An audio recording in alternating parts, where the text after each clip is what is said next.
The Albertine Graben lies in the northern part of the western arm of the East African Rift Valley system. It stretches from Uganda's border with South Sudan in the north to Lake Edward in the south. It is shared with the Democratic Republic of Congo along the western border of Uganda. Within here are various lakes, game parks, rivers and forests.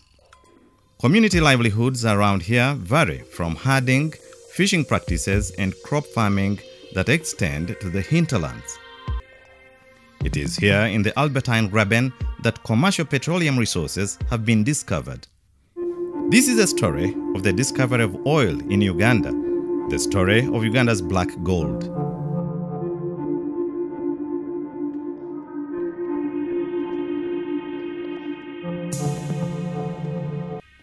Crude oil and natural gas are the world's main fossil fuels formed under the Earth's surface in processes that lasted millions of years. Oil is formed when the organic matter decomposes and turns into kerosene that eventually turns into oil. And this is formed by burial of organic matter, which is from living animals and plants. When these are buried at depth, sufficient depth to generate enough pressure and temperature, then the organic matter changes into hydrocarbons or oil. As resources, oil and gas have high value and bear great potential that has been known to gain enormous revenues which can transform a country in a well-defined time span. The oil story in Uganda starts with the discovery of seeps around Lake Albert. Evidence of hydrocarbon occurrence, including oil and gas seeps, were again reconfirmed in 1926, documented by government in the Albertine Graben. This was documented by somebody called E.J. Wayland, and he wrote it in a book called Geology in Uganda. Some work was undertaken during those days, and this included some geological mapping and some shallow drilling in the 1920s and 30s. This work was not successful because there were no commercial reserves of oil that were discovered then. After the Second World War, there was a change in colonial policy and the oil was relegated. Exploration was not really a priority. Agreements were entered into between the British government and Anglo-Persian Oil Company to establish a joint venture for petroleum exploration. The project covered exploring and producing oil with plans for an oil pipeline from Lake Albert to Wakiso near Kampala. Exploration drilling was later conducted in the Albertine Graben and found promising prospects, the famous being the Waki 1 well at Butiaba, which is the first deep well in Uganda drilled in 1938. However, the period between 1940 and 1980 was largely a period of limited activity, and Uganda, till 1962, was controlled by the colonial masters who virtually changed policies and zoned East Africa for agriculture. Oil being a very sensitive industry, the trend of insecurity that prevailed in the country from during those days, 1971 up to 1985, did not produce a very good conducive environment for exploration. That kind of delayed us to go into serious exploration programs and of course attracting investment into the country. In 1980s, more meaningful and systematic exploration work started again. And in 1983, with a loan from the World Bank, government was able to undertake aeromagnetic surveys from across the entire Graben, which identified 3 major basins deep enough for oil generation. This was, however, still considered scanty data, which lacked details on the geology, the geophysics, and seismology of Uganda.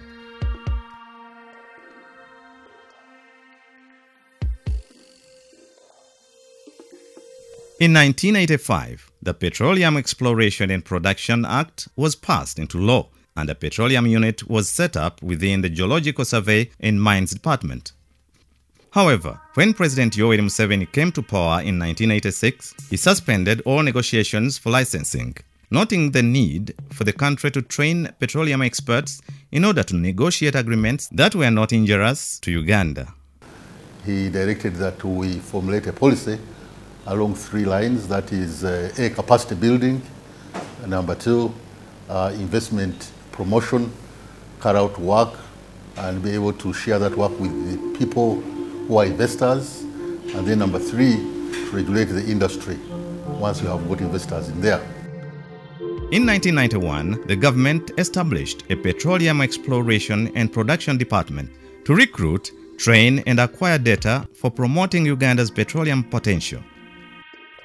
The Petroleum Exploration and Production Department was in 1994 invited to promote the Albertine Graben as a potential oil prospect at the American Association of Petroleum Geologists Convention in Denver, Colorado. This promotion included presenting this information to oil companies, going out to exhibitions around the world, just to tell them that there is an opportunity to find oil and gas with a view to attracting companies to come and invest in Uganda. Since then, the department has been promoting Uganda's petroleum potential at different fora, including the American Association of Petroleum Geologists and the Society of Exploration Geophysics. These efforts attracted and continue to attract investment in the petroleum sector in the country. While realizing the need for stable exploration efforts and that the Albertine Graben spreads into the eastern part of Democratic Republic of Congo, the governments of Uganda and the then Zaire signed an agreement of cooperation in 1990. It covered issues like the exploration and production of common fields. This agreement has been renewed with the current government of the Democratic Republic of the Congo. It was when government signed a production sharing agreement with Heritage Oil and Gas Limited for exploration rights over Exploration Area 3 in the Semiliki Basin that a breakthrough was made. Subsequently, Heritage Oil and Gas conducted the first ever seismic survey in Uganda in the Semiliki Basin in 1998. The data was noted to be of good quality and the interpretation showed hydrocarbon indicators that the potential of the Albertine Graben couldn't be ignored anymore. Heritage thereafter drilled 3 wells called Churako wells in the Semiliki Basin between 2002 and 2004. The Commonwealth Secretariat soon after declared support to the efforts of Petroleum Exploration and Development Department to develop model production sharing agreements.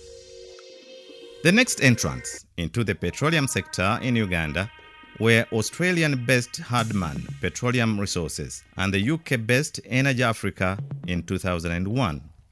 These were mainly coming to do the more expensive surveys like seismic surveys and exploration drilling. Hardman Petroleum Resources made the first commercial discovery in Uganda at Imputa in Hoima district in January 2006. When this well was drilled, the resources that were discovered were enough to cover the costs that had been incurred to drill the well, and therefore it de-risked the sector. Today, the other operators that we have, the other wells that have been drilled, is as a result of Imputa 1. Had this well not been successful, probably Uganda's oil and gas sector wouldn't have been as it is today. Efforts to strengthen the sector took place, followed by the development of the regulatory framework meant to provide guidance to the sector. The energy policy of 2002 did not provide for petroleum activities. Therefore, there was need for policy to guide oil and gas operations.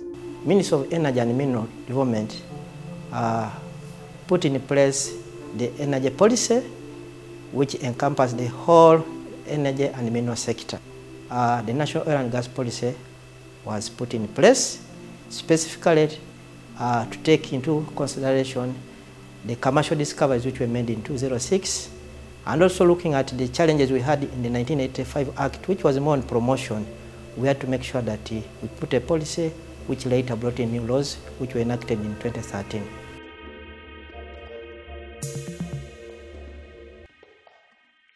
The goal of the policy is to use the country's oil and gas resources to contribute to all achievements of poverty eradication and create lasting value to society.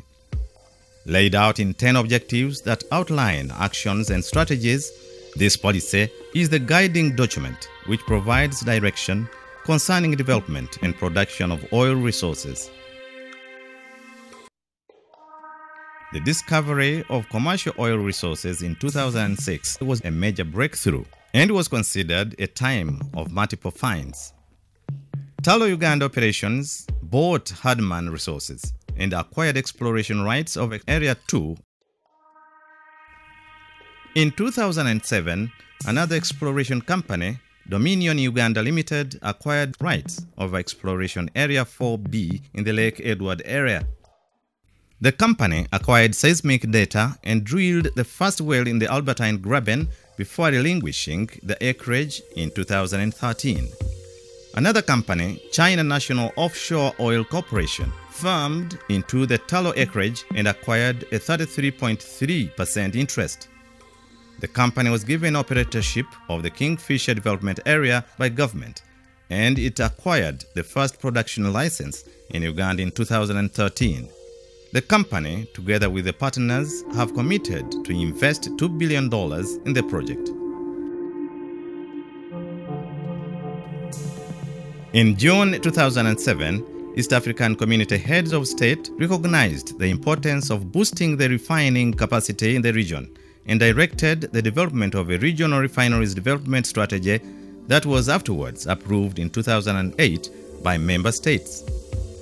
The strategy enables harmonized planning and development of regional refineries to ensure security of supply of products and sustainable utilization of crude oil resources in the region. Uganda's National Oil and Gas Policy and Objective Number 4 provides for promotion of valuable utilization of the country's oil and gas resources. And it also lays down plans to undertake medium and large-scale refining. This is done to meet the requirements of national and regional petroleum products in line with the country's policy of value addition and the optimal production of Uganda's oil and gas resources in cost-effective ways. When we had discovered about 300 million barrels of oil, it was inconceivable for this country to continue business as usual. As you know, we have been exporting raw products. It was inconceivable for us to continue doing the same. So we agreed right from the start that this resource needs to be added value. So as a policy, in 2008, we agreed that one of the key objectives of that policy would be to promote valuable utilization of the resource. And a key objective strategy to achieve that objective was to promote refinery development. And therefore, we embarked on that process right from the word go. We ensured that we put the right legislation in place to ensure that that is achieved. In 2012, 2 oil bills were tabled in Parliament, namely the Petroleum Exploration, Development and Production Bill 2012 and the Petroleum, Refining, Gas Processing and Conversion, Transportation and Storage Bill 2012. The 2 pieces of legislation were debated and subsequently passed by Parliament. In 2013, they were assented to by the President.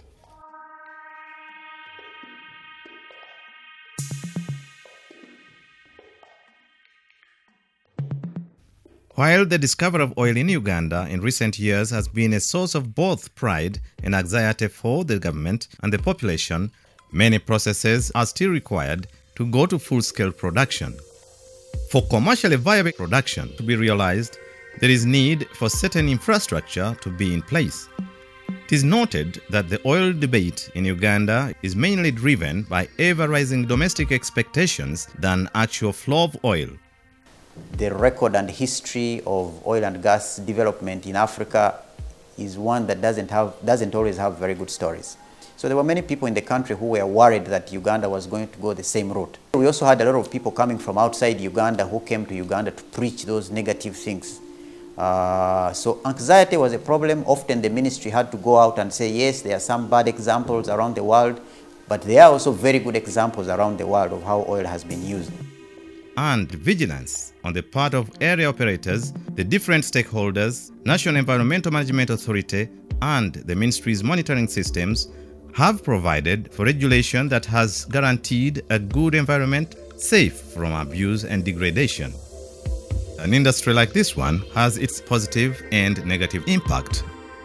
Questions have arisen on possible land alienation as a new trade enters an otherwise stable ecosystem. While many activities here have integrated all kinds of livelihood practices, which range from wildlife-based activities, various businesses, fishing, farm-based practices, among others, oil business tends to overshadow other activities. The Albertine Graben is one of the very richly gifted areas in terms of biodiversity.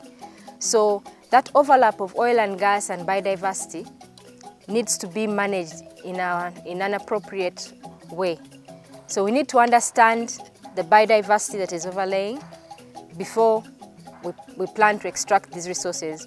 I believe we can be able to extract the resources with minimal impacts. There's been a good level of compliance, relatively good level of compliance to the required environmental requirements. And this has been mainly through our regular compliance inspections.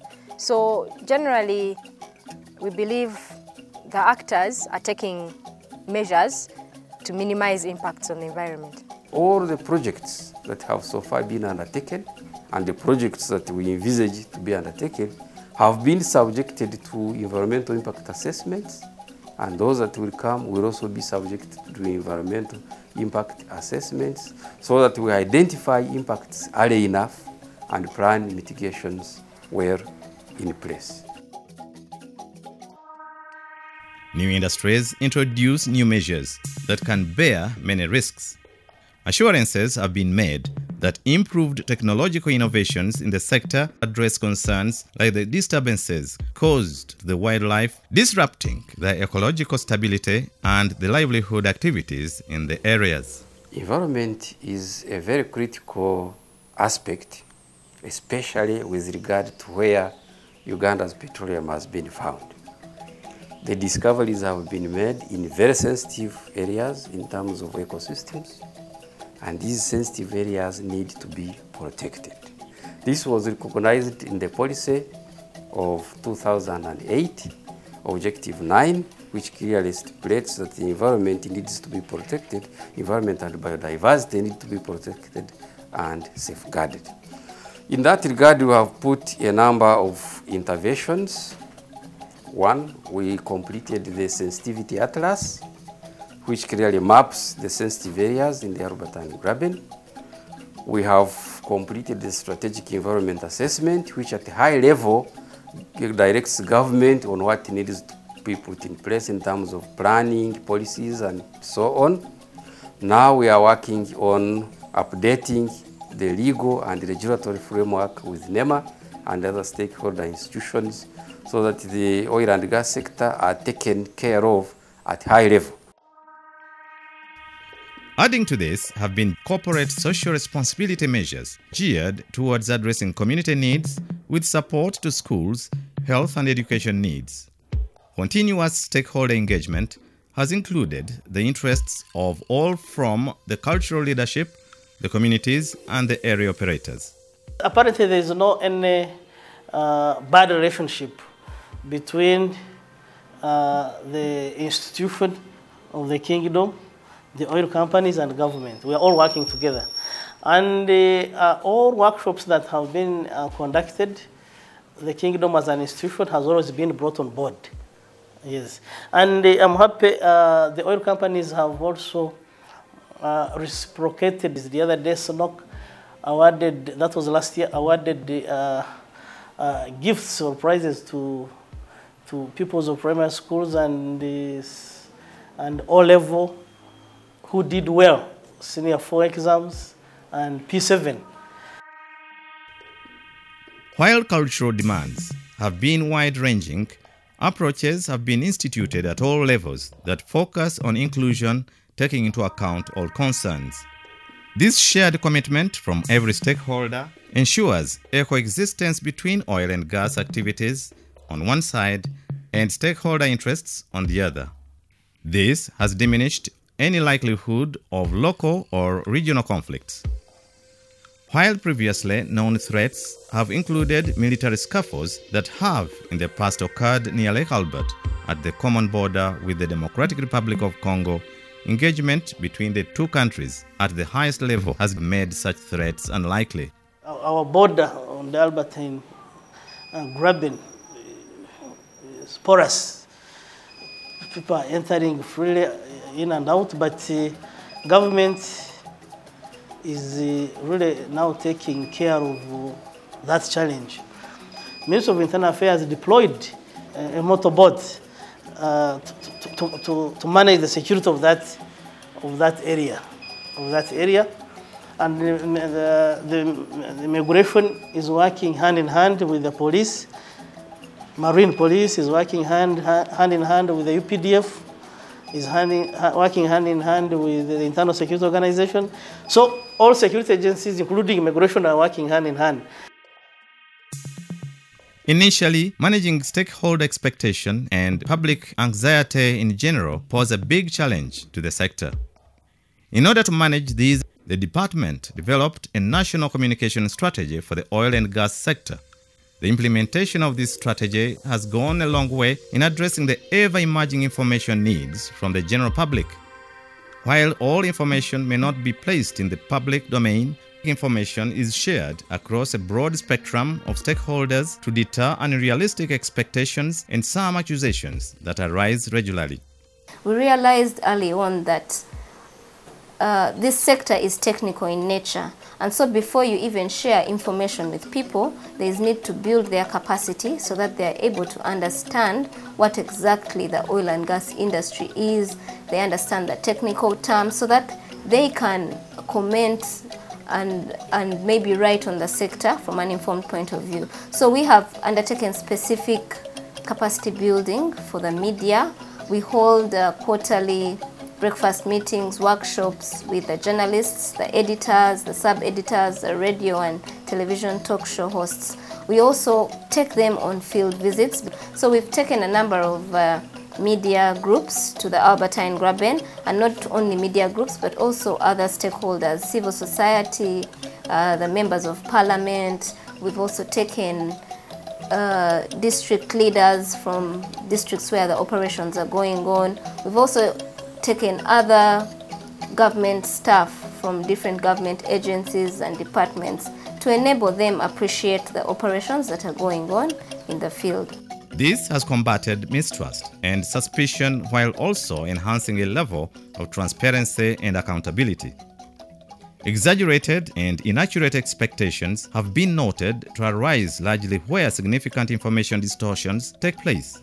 And the strengthening of the department with the communications section that is spearheading the implementation of the communication strategy has gone a long way to address the need for consistent, accurate and timely information, which has improved the general view about the sector. It has also ensured that all Ugandans have access to information about oil and gas. The benefit here is that it has significantly changed the way people think, perceive and believe issues regarding this sector. The level of appreciation of the fact that we have not yet produced is also very low. People know that we discovered the oil. They don't understand why they are not getting the money. They don't understand why things are not taking place so quickly. Whereas we have oil and gas, there are quite a number of other activities that are supposed to take place even before we produce this oil. But I believe by the time we finish field development, I'm sure our communities will be ready. They will be adequately prepared and they will be understanding as to why, for instance, it took quite some time to first prepare, to develop the resource and then produce it.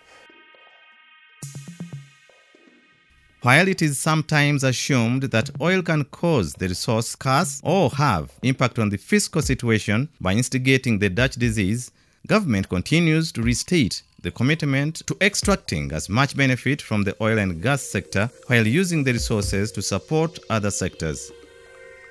This does not mean other sectors are undermined, but are complemented in the contribution to gross domestic product.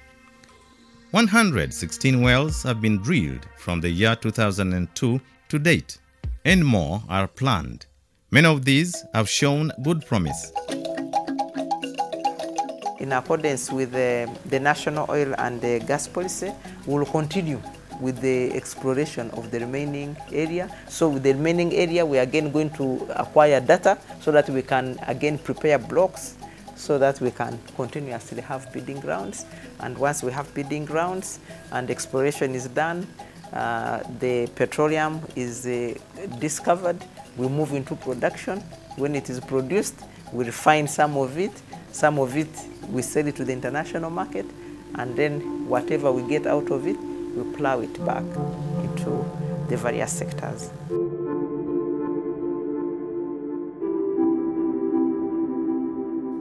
Oil is a finite resource, but using its revenue to generate financial resources, domestic capacities, and also enhance human abilities in Uganda will help of an endless stream of benefits.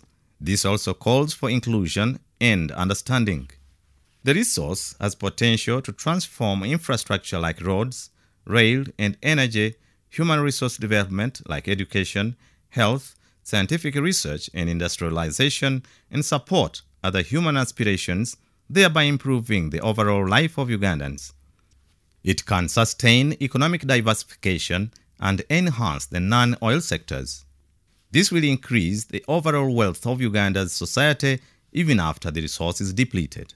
We are looking at the roads, we are looking at electricity, we are looking at schools, we are looking at hospitals, we are looking at water systems, we are looking at modernization of agriculture, because Uganda, as you know, is an agricultural country. And so if we can convert this black gold into green gold, then we will have transformed our country.